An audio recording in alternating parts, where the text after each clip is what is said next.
Hello, my name is Professor Sorcha Ní Dhubhghaill. I work in the University of Antwerp and I'm affiliated with NIIOS. And I'd like to tell you a little bit about a nightmare case, which we're calling tight roll, lose temper. So when you're learning about DMEC, you start with the most ideal cases. But as soon as you become technically competent, you start to expand the kinds of patients you can treat. And what you might often do is start to look for the more challenging cases so that you can achieve the beautiful DMEC outcomes on patients you previously didn't have with this technique. In this case, I'm going to show you a little bit of a nightmare that occurred during a patient with a previous history of vitrectomy. So in the case, you'll see that we've stained our nice roll and it's achieved the double scroll pattern. I always check the orientation of the roll in the injector tube because I can often use that strategy to inject the roll in the best way. Now, peeling away the endothelium was no problem because the vitrectomy causes no issues there. But here, this during the unrolling phase is when we run into our problems. The normal taps just don't seem to open this roll up. So we put in a little bubble and we start to see hope.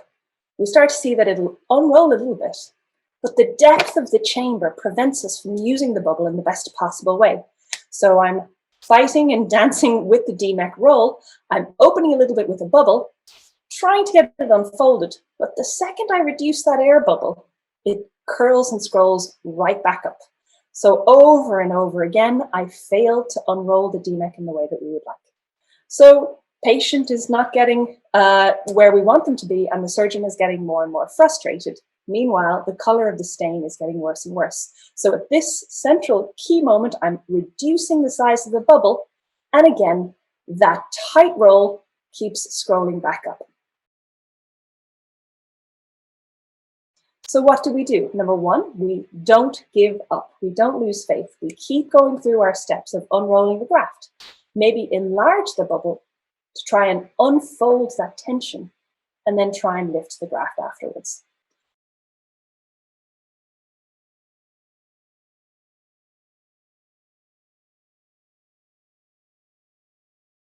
Sometimes in deep chambers, you can use a little external pressure to bring the chamber a little bit tighter, and that'll give you your unrolling platform.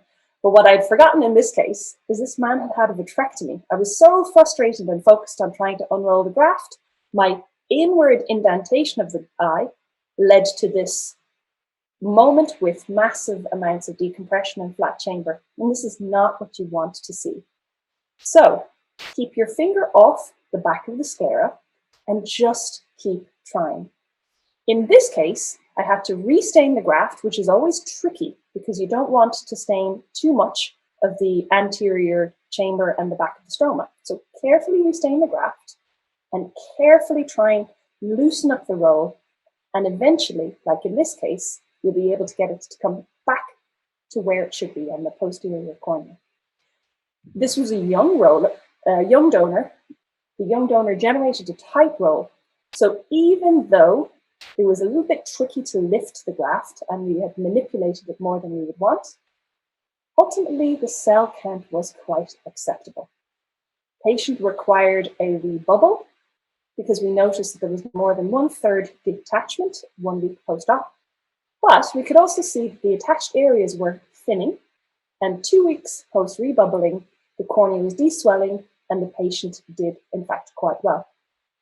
This patient with this graft, despite all of the manipulations, now sees 10 on 10, even though there's some endothelial cell compromise. Overall, we achieved quite a satisfactory results despite the frustrations and difficulties.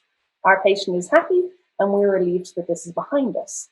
But when we think about what we could have done, instead, there are a lot of techniques described in the literature.